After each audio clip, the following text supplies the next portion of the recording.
Assalamu alaikum dear student, I am Sayyida Rabah Fatima. We are doing unit number 13, sides and angles of a triangle, grade 9th. Today we are going to learn two more concepts and going to prove another example. So let's move towards the light board. Yes student, first of all we are going to discuss two corollaries here, then we are going to prove this example. As we know that what is corollary basically is a statement which we can going to be proved by using the other statement of any theorem. मतलब क्या इस बात का मतलब ये है कि क्रॉलरी भी हमारे पास एक ऐसी स्टेटमेंट होती है जिसे हम शॉर्ट थ्योरम भी समटाइम्स कहते हैं। क्यों कहते हैं? क्योंकि हम इसको प्रूव कर रहे होते हैं अपने किसी थ्योरम की स्टेटमेंट को यूज़ करते हुए। इसका मतलब है कि जो कॉन्सेप्ट अभी तक हम पढ़ के आ रहे होते हैं उनको हम यूज़ करके इसको कर सकते हैं प्रूफ। तो हम इन दो रिजल्ट्स को आज करेंगे अंडरस्टैंड पहले, उसके बाद मूव करेंगे एग्जाम्पल की तरफ। ये जो रिजल्ट हम डिस्कस करने जा रहे हैं ये हमने बेसिकली अंडरस्टैंड करेंगे जो कि हमने प्रीवियस किए हैं थ्योरम्स और प्रीवियस किए हैं रिजल्ट्स, उनकी मदद से हम इन दोनों स्टेटमेंट्स को अंडरस्टैंड करने की करेंगे कोशिश। जिसमें हम बात कर रहे हैं ट्रायंगल के टू डिफरेंट टाइप्स के बारे में। एक में हम बात करेंगे राइट एंगल ट्रायंगल और दूसरे में बात करेंगे ऑब्ट्यूज ट्रायंगल। तो स्टूडेंट, राइट ट्रायंगल ऐसा ट्रायंगल होता है जिसमें एक एंगल हमारे पास हो 90 डिग्री और ऑब्ट्यूज ट्रायंगल ऐसा ट्रायंगल होता है जिसमें एक एंगल हमारे पास हो ऑब्ट्यूज। सो ऑब्ट्यूज एंगल कौन सा एंगल होता है? ऐसा एंगल जो 90 से बड़ा हो और 180 से छोटा हो, उस एंगल को कहते हैं ऑब्ट्यूज एंगल। तो ऐसा एक ट्रायंगल जिसमें एक एंगल ऑब्ट्यूज हो बाकी दोनों हो एक्यूट, तो हम उससे कहते हैं ऑब्ट्यूज ट्रायंगल। तो अब उनसे रेलेवेंट जो स्टेटमेंट है उससे करते हैं अंडरस्टैंड, फिर मूव करेंगे एग्जाम्पल की तरफ। The hypotenuse of a right angle triangle is longer than each of the other two sides। क्या मतलब है इस बात का? हम बात कर रहे हैं hypotenuse की, किसके? right angle triangle is longer than each of the other two sides। तो सबसे पहले तो मैं क्या करती हूँ, एक ड्रॉ करती हूँ right angle triangle like this। ये हमारे पास राइट एंगल ट्रायंगल आ गया है। स्टेटमेंट इसकी करेंगे अंडरस्टैंड समहाउ। इसका से रेलिवेंट हमारे पास एक क्वेश्चन है जो एक्सरसाइज में हम करेंगे प्रूफ बकायदा। तो यहाँ पे हम इसकी स्टेटमेंट को अंडरस्टैंड कर लेते हैं पहले ही ताकि हमें वहाँ पे प्रॉब्लम ना हो। Okay student, look at here, this is a right angle triangle. Let's suppose x y and z. उन्होंने क्या कहा है? उन्होंने ये कहा है कि हम जो हाइपोटेन्यूज है किसी भी राइट एंगल ट्रायंगल का वो लॉन्गेस्ट साइड होती है। लॉन्गर साइड होती है किसके रिस्पेक्ट से? अगर मैं इसको इस साइड के रिस्पेक्ट से लूँ तब भी ये लॉन्गर होगी, इसको लूँ मैं इस साइड के रिस्पेक्ट से तब भी ये क्या होगी? लॉन्गर ही होगी। मतलब इसके साथ कंपेयर करूँ या एक्स वाई के साथ कंपेयर करूँ एक्स जी को, या एक्स जी को कंपेयर करूँ वाई जी के साथ, एक्स जी दोनों ही कंडीशन में क्या होगी? ग्रेटर होगी। इट मीन्स हम इसे लिख सकते हैं measure x z is greater than measure x, this is x basically, x y also मैं एक और स्टेटमेंट भी लिख सकती हूँ measure x c is greater than measure y z. So we can write these two inequalities by using this statement। तो इस statement को यूज़ करते हुए हम इन दो इनइक्वालिटीज़ को कर सकते हैं राइट, जिसमें हम देख रहे हैं कि हम यही शो कर रहे हैं कि जो हाइपोटेन्यूज है वो जो हमारे पास साइड आ रही है वो साइड कौन सी होती है? वो साइड होती है 90 डिग्री के, जो ऑपोजिट साइड होती है राइट ट्रायंगल में, उससे हम क्या कहते हैं? हाइपोटेन्यूज। सो स्टूडेंट, वो क्या होगी? लॉन्गेस्ट होगी। और अगर मैं इसको कंपेयर करूं दोनों के साथ अलग-अलग, मैं कहूँगी कि ये लॉन्गर है। तो जब मैं अगर लॉन्गेस्ट कह रही हूँ इसका मतलब है कि ओवरऑल कह रही हूँ सबसे बड़ी है, या मैं अगर कह रही हूँ लॉन्गर है इसका मतलब है कि ये हम 1 बाय 1 इसको इसके साथ भी कंपेयर कर रहे हैं और इसको कर रहे हैं इसके साथ भी कंपेयर। तो छोटे छोटे वर्ड्स होते हैं, इस पर कन्फ्यूज़ होने की ज़रूरत नहीं है। ओके, ये हमने समझ लिया। अब देखेंगे कि हम कह तो रहे हैं कि ये लंबी है, ये बड़ी है। इस चीज़ को हम पहले जब हमने ट्रायंगल्स को डिस्कस किया था उसमें भी ये चीज़ कहते आए हैं कि हमारे पास जो हाइपोटेन्यूज है वो लॉन्गेस्ट साइड होती है। अभी हम बेसिकली समझेंगे कि वो कैसे होती है। तो हमने जो थ्योरम पढ़ा था उसकी स्टेटमेंट को मैं यहाँ करूँगी यूज़। हमने क्या पढ़ा था स्टूडेंट? जो हमारे पास लार्जर एंगल होता है उसकी ऑपोजिट साइड जो होती है वो भी होती है लार्जर, किसके रिस्पेक्ट से? जो हमारा होता है स्मॉलर एंगल, उसकी ऑपोजिट साइड के अकॉर्डिंगली। तो अब हमें कैसे पता कि 90 डिग्री जो कि हम कह रहे हैं यहाँ पे एंगल है वो सबसे बड़ा एंगल है राइट एंगल ट्रायंगल में। देखें स्टूडेंट, हमें पता है कि हमारे पास एक कॉन्सेप्ट है इंटीरियर एंगल्स का। We know that sum of interior angle is 180 degree. So this if this angle is 90 degree, तो हमारे पास यहाँ के लिए क्या ऑप्शन बचती है, इसका मतलब है कि इन दोनों को मिला के मेरे पास ऑप्शन बचती है 90 की। 90 + 90 होता है 180। तो इन दोनों में एंगल्स कुछ इस तरीके से होंगे कि या तो वो ये इस तरीके से प्लस हो, यहाँ पे हो जाए 60, यहाँ पे हो जाए 30, यहाँ पे हो जाए हमारे, और भी कई हमारे पास हो सकती हैं कंडीशन जिसको हम ऐड करें तो हमारा इक्वल हो 90 के। इसका मतलब ये है कि इन दोनों को अगर मैं ऐड भी कर दूँ तब भी मैक्सिमम भी जो हमारे पास वैल्यू आएगी वो क्या होगी, इसके इक्वल आएगी। मतलब मैं अगर इसको कंपेयर करूं इनको अलग-अलग इसके साथ, तो ये भी इससे छोटा होगा, ये भी इससे छोटा होगा। रीज़न क्या है, क्योंकि दोनों का कंबाइन रिजल्ट आना चाहिए 90, मतलब measure angle x plus measure angle z हमारे पास आना चाहिए 90। तो ऑब्वियसली अगर इन दोनों को प्लस करके 90 आएगा, ये हमें पता है इंटीरियर एंगल के सम के अकॉर्डिंगली ट्रायंगल के, तो ये पॉसिबल ही नहीं है कि कभी भी ये एंगल जो है इसके इक्वल आ जाए या इससे आ जाए बड़ा। तो हम यहाँ से इस चीज़ को अंडरस्टैंड कर सकते हैं जो कि यहाँ पर कहा गया है। इसका मतलब है दोनों ही एंगल छोटे हैं, तो हम उस थ्योरम को बहुत आसानी से कर सकते हैं अंडरस्टैंड। वो क्या है कि अगर ये लॉन्गर साइड है, इसकी और इस एंगल की बात कर रही हूँ, लेट्स सपोज अभी इस एंगल की और इस एंगल की, तो ये हमारे पास 90 डिग्री है, इसकी ऑपोजिट साइड है हाइपोटेन्यूज, और ये एंगल है हमारे पास जो कि हम कह रहे हैं इससे छोटा है, उसकी ऑपोजिट साइड हमारे पास परपेंडिकुलर। तो यहाँ इस सिचुएशन में हमने देखा कि हाइपोटेन्यूज ग्रेटर है परपेंडिकुलर से। ओके, तो हमने देखा यहाँ पे जो हमारे पास हाइपोटेन्यूज है वो ग्रेटर आ गया परपेंडिकुलर के। और अगर मैं इस एंगल को ही रखूँ, ऑब्वियसली 90 हम लॉन्गर ही ले रहे हैं, लॉन्गेस्ट बेसिकली ये एंगल है। Yes student, here we can see that hypotenuse is greater than perpendicular. उसके बाद हम अब नेक्स्ट एंगल से इसको करते हैं कंपेयर। इन दोनों की बात करने लगी हूँ, अगर ये ऑपोजिट साइड तो यही आ रही है, इसके साथ अब देखें अगर मैं ये एंगल करती हूँ इससे छोटा है, जैसे कि हमने अंडरस्टैंड कर लिया है कैसे छोटा है, उसकी ऑपोजिट साइड बनेगी XY। तो XY बेसिकली क्या है, बेस। इस सिचुएशन में भी हमारे पास लार्जर और लॉन्गर एंगल ये है और स्मॉलर एंगल ये है, तो मैं यहाँ पे राइट कर दूंगी also hypotenuse is greater than the base. तो हमने इस तरीके से देख लिया कि हर हालत में जो हाइपोटेन्यूज है राइट एंगल ट्रायंगल में वो रिप्रेजेंट करेगा longest side of a triangle के अकॉर्डिंगली। ओके, एक चीज़ तो हमें ये हमने जो फर्स्ट वाला है उसे कर लिया है अंडरस्टैंड। इसका जब हम रिजल्ट को करेंगे प्रूव एक्सरसाइज में तो आपको और भी अच्छे से हो जाएगा क्लैरिफाई। अब सेकंड देखें स्टेटमेंट जो कि हम करने जा रहे हैं, understand in an obtuse angle triangle the side opposite to the obtuse angle, मतलब ऑब्ट्यूज एंगल के जो ऑपोजिट साइड है longer than each of the other two side, वो बड़ी है, उसको अगर कंपेयर किया जाए हर दूसरी जो हमारे पास टू रिमेनिंग साइड्स हैं उनसे अलग-अलग। ओके, तो यहाँ पे हम बात करने लगे हैं टू के अकॉर्डिंगली। तो सबसे पहले जो मैं करूँगी, मैं एक ऑब्ट्यूज ट्रायंगल करने जा रही हूँ यहाँ पर ड्रॉ इस तरीके से। ये मेरे पास ऑब्ट्यूज ट्रायंगल है जो कि ऑब्ट्यूज एंगल बना रहा है इस वर्टेक्स पे, और इसको मैं कोई भी नाम दे देती हूँ PQR।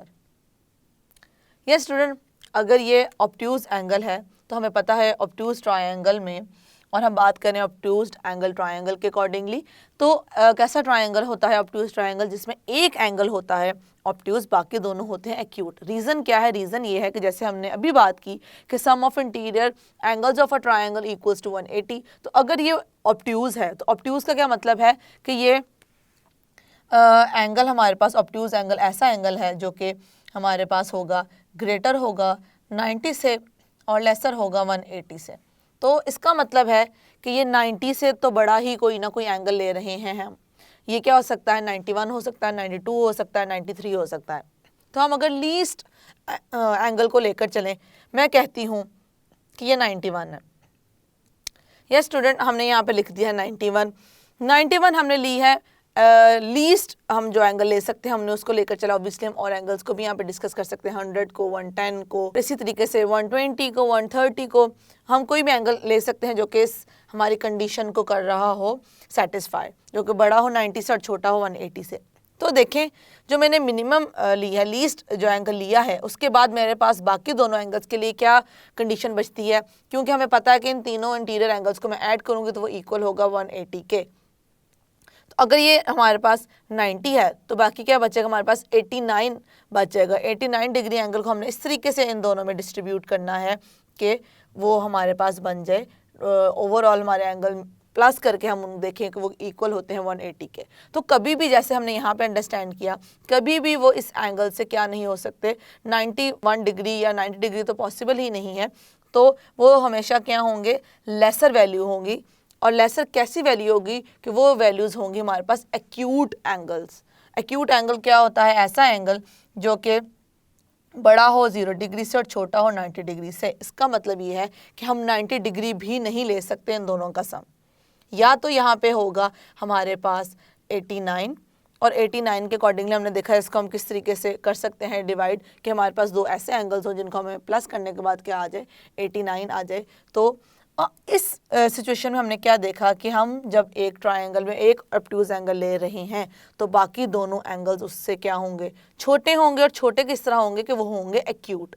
तो अगर ये ऑब्ट्यूज है तो हर हालत में हमारे पास ये दोनों एंगल्स क्या होंगे, ये भी होगा एक्यूट, ये भी होगा एक्यूट। तो अगर दोनों एक्यूट हैं तो हमें पता है कि एक्यूट एंगल छोटे होते हैं ऑब्ट्यूज एंगल से।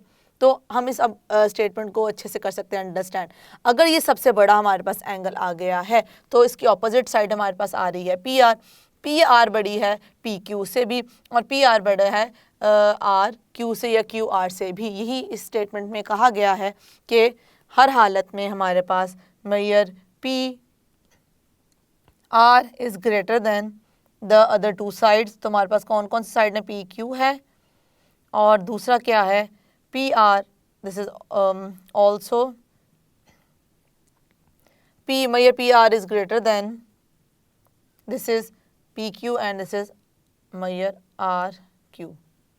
तो यही दो स्टेटमेंट्स हैं जो कि हमने इन दो क्रॉलरीज में की हैं अंडरस्टैंड के। अगर हम बात करेंगे ऑब्ट्यूज ट्रायंगल की या हम बात करेंगे राइट ट्रायंगल की, तो ऑब्ट्यूज ट्रायंगल में ऑब्ट्यूज एंगल की जो अपोजिट साइड है वो लॉन्गेस्ट होगी और राइट एंगल ट्रायंगल में जो हाइपोटेन्यूज है वो क्या होगी, हमारे पास लॉन्गेस्ट साइड होगी। और मैं अगर वर्ड लॉन्गर यूज़ कर रही हूँ तो इसका मतलब है कि सेपरेटली उस साइड को बाकी दोनों साइड से कर रही हूँ कंपेयर। सो आई होप कि ये आपको कॉन्सेप्ट क्लियर हो चुका है।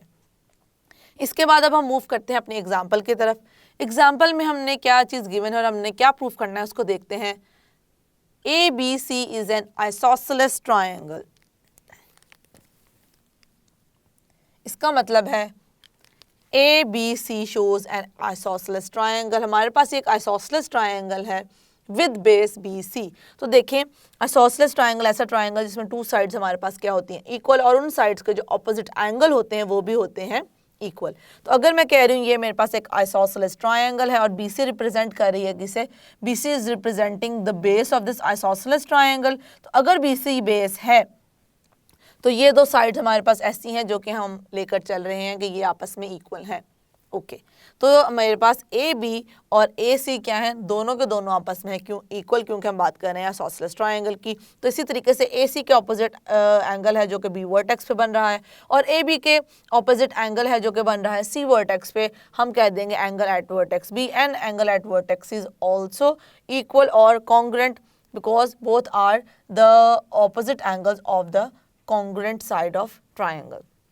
The first thing, okay, हमने आइसोसेलेस की अंडरस्टैंडिंग कर ली। बाकी स्टेटमेंट को लेकर चलते हैं। ऑन बी सी रे, मतलब जब बी सी हमने देखे, जब हम ट्रायंगल की बात कर रहे हैं तो ऑब्वियसली ट्रायंगल हमारे पास एक क्लोज फिगर है, तो क्लोज फिगर में हम उस लाइन सेगमेंट लेकर चल रहे होते हैं, ना कि हम बात कर रहे होते हैं रे की, क्योंकि हम सिर्फ उस पार्ट तक ही उससे कर देते हैं महदूद, लाइक जस्ट इतना सा पार्ट ले रहे हैं। और इस चीज़ को हम डिस्कस करते हुए आ रहे हैं स्टूडेंट कि लाइन का ऐसा पार्ट जिसमें दोनों हमारे पास दो एंड पॉइंट्स हो, उससे हम कहते हैं लाइन सेगमेंट। ओके, उसके बाद अब हम बात करें ऑन बी सी रे। इसका मतलब ये है कि अगर मैं रे इस तरीके से ड्रॉ करूँ, मैं इस तरीके से आपको यहाँ पर ड्रॉ करके समझाती हूँ कि मैं कह रही हूँ बी सी हमने क्या कहा है कि ये हमारे पास बेस है और मैं यहाँ पे अगर रे इस तरीके से कंसिडर करके इसको करूँ एक्सटेंड, तो बी सी रे पे हम क्या करें, on B C a point D, हमने डी वो पॉइंट ले लिया बी सी रे के ऊपर, और जैसे ही हमने वो पॉइंट ले लिया है हमने बाकी जो एरो है उसको कर दिया रिमूव, क्योंकि अब हमारे पास आ चुकी है एक लाइन सेगमेंट।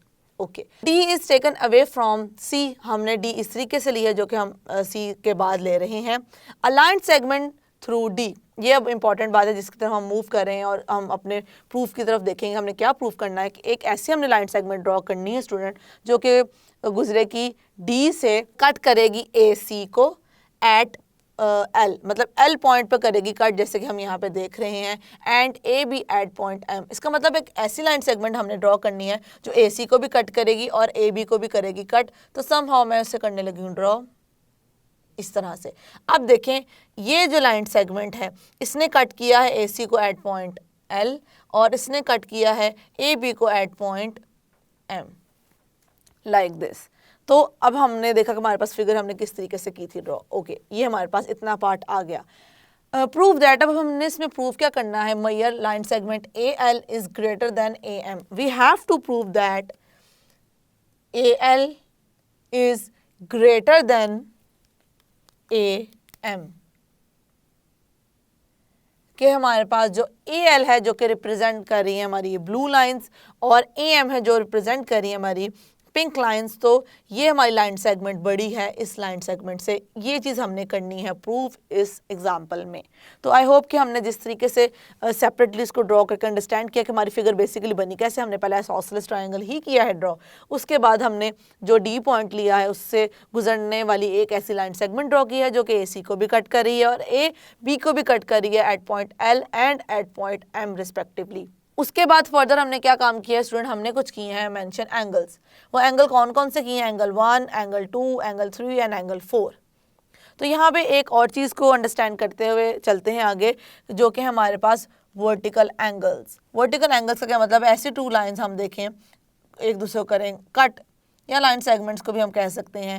ये जो एंगल होते हैं ये वर्टिकल एंगल्स होते हैं, जिन्हें हम वर्टिकली ऑपोजिट एंगल्स भी कहते हैं। ये आपस में क्या होते हैं, इक्वल होते हैं, या हम अगर कॉन्ग्रुएंट की बात करें दोनों एंगल्स आपस में कॉन्ग्रुएंट होते हैं, ये वाले भी। और अगर मैं इनकी बात करूँ तो ये भी क्या होंगे, आपस में कॉन्ग्रुएंट होंगे। तो इसी कॉन्सेप्ट को भी हम यहाँ पर यूज़ करें, क्योंकि जो हम देख सकते हैं 3 और 4 एंगल हमारे पास क्या बन रहे हैं, वर्टिकल एंगल्स बन रहे हैं। अब हमने फिगर को तो कर लिया अंडरस्टैंड और हमने देख लिया हमने एंगल्स किस तरीके से मार्क किए हैं। अब हम अपने स्टार्ट करते हैं एग्जाम्पल को, और सबसे पहले जो मैं राइट करूँगी वो है गिवन।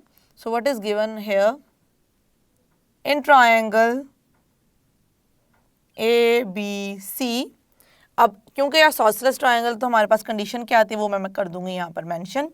कंडीशन ये है A B is congruent to A C. एक ये हमने चीज़ कर ली डिस्कस। उसके बाद हम बात करने लगे हैं डी पॉइंट के अकॉर्डिंगली। तो स्टूडेंट हमारे पास डी पॉइंट कैसे आ जाएगा, D is a point away from C. हमारे पास एक पॉइंट आया, D is a point on B C. B C के हमने ऊपर एक पॉइंट लिया है अवे फ्रॉम सी, जो कि सी के आगे हमने लिया है। इसके दरमियान बी सी के दरमियान में कोई पॉइंट नहीं लिया। जो हमारे पास वर्टेक्स सी है उससे आगे एक हमने पॉइंट लिया है जो कि जिसको हमने कहा है डी। उसके बाद स्टूडेंट बाकी हम देखेंगे कि हमारे पास ये किस तरह आ रहा है। इसको मैं करने जा रही हूँ यहाँ पर मेंशन अलाइन सेगमेंट। ये यही स्टेटमेंट बेसिकली मैं यहाँ पे मेंशन कर रही हूँ, align segment through D.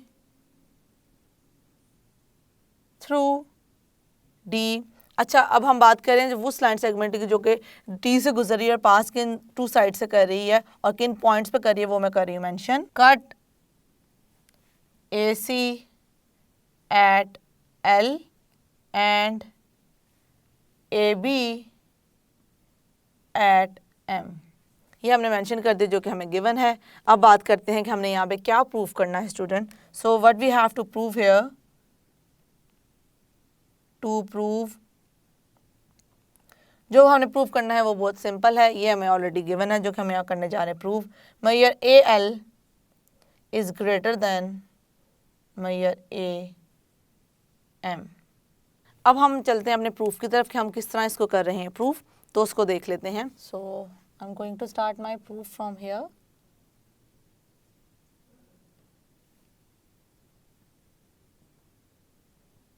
Statements, the reasons.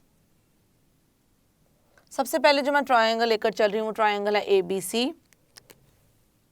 In triangle ABC। ABC triangle में स्टूडेंट देखिए हमें पता है कि ABC एक आइसोसेलेस ट्रायंगल है, तो हम यहाँ से क्या राइट कर सकते हैं, हम इन दोनों साइड्स के अकॉर्डिंगली राइट कर सकते हैं कि क्या है आपस में इक्वल है, या हम इन्हें कह सकते हैं आपस में क्या है कॉन्ग्रुएंट है। तो मैं इसको दो तरीके से लिख सकती हूँ, मैं लिख सकती हूँ AB कॉन्ग्रुएंट टू AC, या मैयर AB, हमें पता जब भी हम मैयर राइट करते हैं तब हम इक्वल टू का साइन यूज़ करते हैं, मैयर AC। रीज़न क्या लिख देंगे, रीज़न हम लिख देंगे कि ये हमारी आइसोसेलेस ट्रायंगल की साइड है, जो कि हमें क्या था गिवन था, या जस्ट हम गिवन भी यहाँ पर राइट कर सकते हैं। So I am going to write given over here कि हमें क्या था गिवन था। अब देखें स्टूडेंट, हमने देखा कि हमारे पास AB जो है वो क्या है, दोनों आपस में इक्वल हैं। अगर AB इक्वल हैं तो मैं यहाँ पे किन दो एंगल्स की बात कर सकती हूँ, मैं बात कर सकती हूँ इन दो एंगल्स की कि ये दो एंगल्स भी क्या हैं इक्वल हैं। जैसे कि हमें पता है कि हमारे आइसोसेलेस ट्रायंगल में जो हमारे पास दो साइड्स इक्वल हैं उनके जो ऑपोजिट एंगल्स हैं वो भी क्या होते हैं, इक्वल होते हैं। वही मैं करने जा रही हूँ यहाँ पे mention. Measure angle B equals to measure angle 2, और इससे मैं कह दूँगी इक्वेशन नंबर 1। ये मेरे पास इक्वेशन नंबर 1 आ गई है, किसको यूज़ करते हुए, ट्रायंगल ABC को यूज़ करते हुए। अब मैं एक और ट्रायंगल यूज़ करूँगी, MBD इन ट्रायंगल MBD। अब MBD में इस जो हम इक्वेशन बना रहे हैं उनको फर्दर ऑब्वियसली यूज़ करेंगे। MBD में स्टूडेंट देखें यहाँ पे हमारे पास एंगल है 1 जो कि एक्सटीरियर एंगल है, और ये है एंगल हमारे पास B वर्टेक्स पे। हम पढ़ते हुए आए हैं कि अगर एक हमारे पास ट्रायंगल है और उस ट्रायंगल में एक एक्सटीरियर एंगल लें और दूसरा एंगल लें नॉन एडजेसेंट इंटीरियर एंगल लें। नॉन एडजेसेंट का हमने अंडरस्टैंड किया था कि हमने एडजेसेंट वर्ड क्यों यूज़ किया है। नॉन एडजेसेंट बेसिकली क्यों एडजेसेंट होता है बिल्कुल उसका साथ वाला, तो मैं अगर कहती है इंटीरियर एंगल तो हम ये वाला एंगल भी ले सकते थे, इसलिए हमने मेंशन किया है the other interior angle should be non adjacent. तो 1 हो गया हमारे पास एक्सटीरियर एंगल अगर मैं सिर्फ इस ट्रायंगल को देकर चलूँ तो, और हमारे पास B क्या आ जाएगा, हमारे पास B आ जाएगा नॉन एडजेसेंट इंटीरियर एंगल। तो इसके अकॉर्डिंगली हमारे पास ये दोनों एंगल्स, हमें पता है ये एंगल ग्रेटर है इस एंगल से, इसी को मैं करने जा रही हूँ यहाँ पर mention. This is measure angle 1 is greater than measure angle B। इससे मैं कह दूंगी इक्वेशन नंबर 2। यह स्टूडेंट हमारे पास ये हमने देखा किस तरीके से हमने राइट कर दिया है कि हमारे पास जो एंगल 1 है वो ग्रेटर है एंगल B से। जो रीज़न हमने यहाँ पे यूज़ किया उसको मैं करने जा रही हूँ mention. Angle 1 is an exterior angle and angle B is an interior angle भी लिख सकते हैं, या opposite is an opposite internal angle, opposite internal angle, जो कि पता है ये हमारी कंडीशन में हमें पता है इस सिचुएशन में हमारे पास जो एक्सटीरियर एंगल है वो क्या होता है, ग्रेटर होता है। अब देखें स्टूडेंट, मैं 1 और 2 को यूज़ करते हुए यहाँ पे क्या मेंशन कर सकती हूँ उसे देखेंगे। 1 और 2 को देखें। अब एंगल जो B है वो इक्वल है एंगल हमारे पास 2 के, इसको हम इस तरीके से भी लिख सकते हैं, और अगर हम इससे लिखना चाहें कॉन्ग्रुएंट के अकॉर्डिंगली तो स्टूडेंट हम किस तरीके से मेंशन करेंगे, हम इसको इस तरह भी इसको लिख सकते हैं angle B congruent to angle 2। तो इन ये कर लें या ये कर लें, इससे कोई फ़र्क नहीं पड़ता। ओके, अब हम इन दोनों को यूज़ करते हुए यहाँ पे क्या मेंशन कर देंगे, अगर एंगल जो B है वो हमारे पास कॉन्ग्रुएंट है एंगल 2 के, या वो इक्वल है हमारे पास मैयर एंगल 2 के, और हमें पता है कि जो हमारा 1 है वो बड़ा है B से। अगर 1 B से बड़ा है तो B हमारा बेसिकली इक्वल है 2 के, तो 1 बड़ा है 2 से। इन दोनों को यूज़ करते हुए मैं इसको इस इनइक्वालिटी को यहाँ पर कर दूँगी right. Measure angle 1 is greater than measure angle 2। ये हमने किस तरीके से लिखा है, फ्रॉम 1 एंड 2। 1 और 2 को यूज़ करते हुए मैंने किया है मेंशन।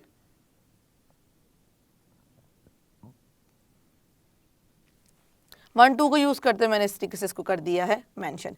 अब हम फर्दर बात करेंगे एक और ट्रायंगल के अकॉर्डिंगली, इसको मैं कह देती हूँ क्वेश्चन नंबर 3।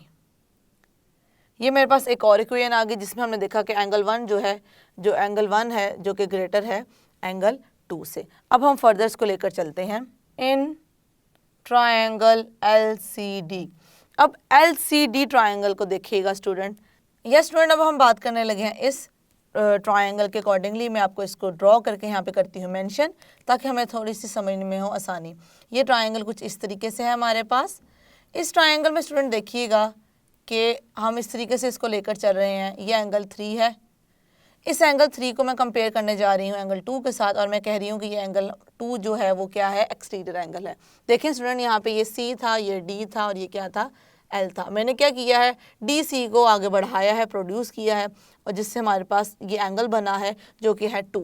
अब देखें ये एक्सटीरियर है और इसके ऑपोजिट हमारे पास इंटरनल या इंटीरियर एंगल कौन सा आ रहा है, नॉन एडजेसेंट, वो है ये। क्योंकि एक और इंटरनल एंगल ये भी हो सकता था, ये भी हो सकता था, लेकिन हमने मेंशन कर दिया नॉन एडजेसेंट यूज़ करें वर्ड, या हम वर्ड यूज़ करें ऑपोजिट, तो यहाँ पे उस के अकॉर्डिंगली हम लेकर चलेंगे। लेकिन एक कन्फ्यूजन स्टूडेंट में हो सकती है, वो ये है कि हम इसको ऑपोजिट ये भी ले सकते हैं।